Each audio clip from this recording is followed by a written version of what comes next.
Yo, what's going on, guys? Chaos back here, just doing it big, just trying to tell you what's going on.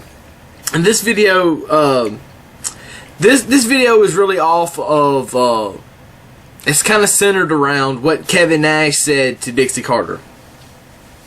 And he tweeted about how great, and he has tweeted for the last week how great it is to be back in WWE. A lot of people think it sounds like Kevin Nash is kissing Dixie's ass, or not Dixie, but Vince's. And I think that may have a little bit to do with it, but I don't think that's his intention. I think his intention is to show how grateful he is, because that really is the kind of person that Kevin Nash is, and a lot of people don't know that. You know, Kevin Nash comes off on TV as a dickhead, but he's really not. I know this. I've met Nash. I've talked to him. I talked to him years ago. Kevin Nash is one of those guys that he's one of those guys that I thoroughly respect. I have a picture of me and Kevin over here hanging up on my wall. Maybe one day I'll give everybody the tour of people I have met and gotten a chance to sit down and talk with and these kind of things.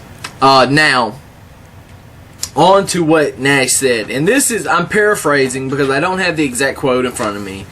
But I seen the tweet and I thought it was good enough to talk about. Nash went to Twitter and he wanted to dish out some advice to Dixie Carter. Well, his advice was put aside $50 million and get John Cena. Now, it stems from he was talking about how when WCW and WWE were doing the Monday Night Wars and they were battling back and forth, and even before the Monday Night Wars started,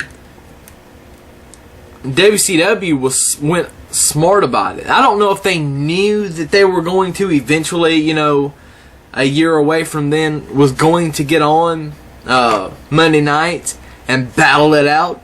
But I'm sure that was in the stages, in the works, because Ted Turner was a very, and he probably still is, a very smart businessman.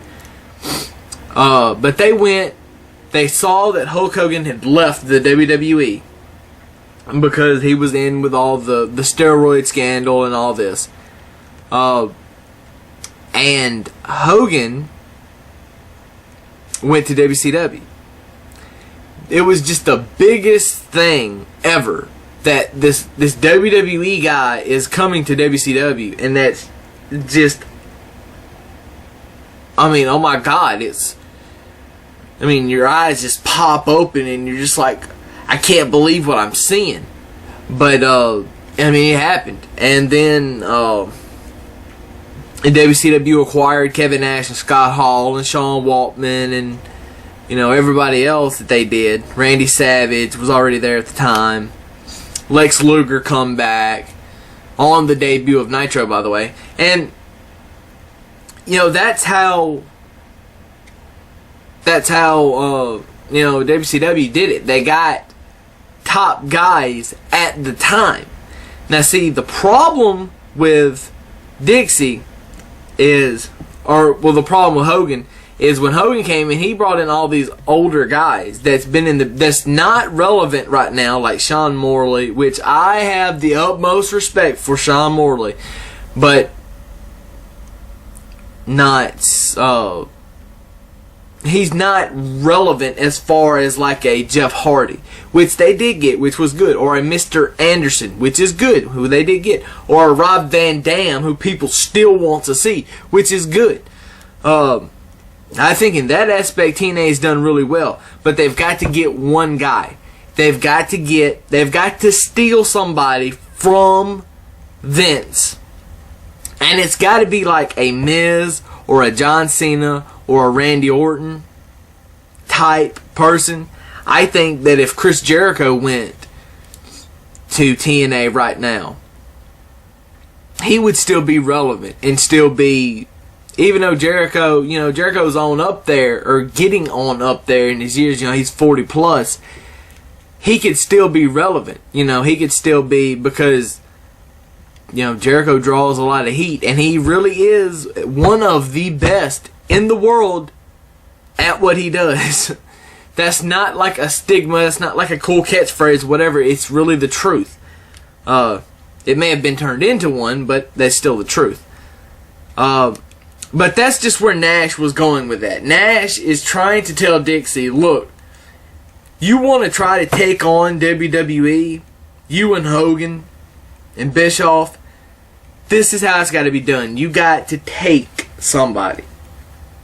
You have got to take somebody. WCW got lucky because Hogan just happened to be leaving. He just happened to be a free agent, and they just happened to sign him. Okay? What Dixie's going to have to do is, and Nash also, he tweeted about this, instead of going out and buying a new car or whatever, which leads me back to, you know, Dixie living a fancy lifestyle, invest that money in TNA. Take that money and go pay somebody to come into your company that you run and make a difference. Anyway, that's what Kevin Nash was trying to get at. Because I know a lot of people will probably think, John Cena ain't never going to go. John Cena may not ever go unless there's a major falling out with Vince. At the time, you would have never thought Hulk Hogan would leave Vince McMahon, and Bret Hart as well. When Bret Hart left, you thought, man, they used to show all these things with Vince and Bret, you know, out, you know, doing interviews, and they were bonding and everything. That was real. They were bonding like brothers almost. But, you know, Montreal Screwjob happened, Bret left. You never would have thought it would happen, but it did. So, it could happen with Cena. It could happen with Orton. You just don't know. You just don't know. Anyway, leave your comments, suggestions. What do you think?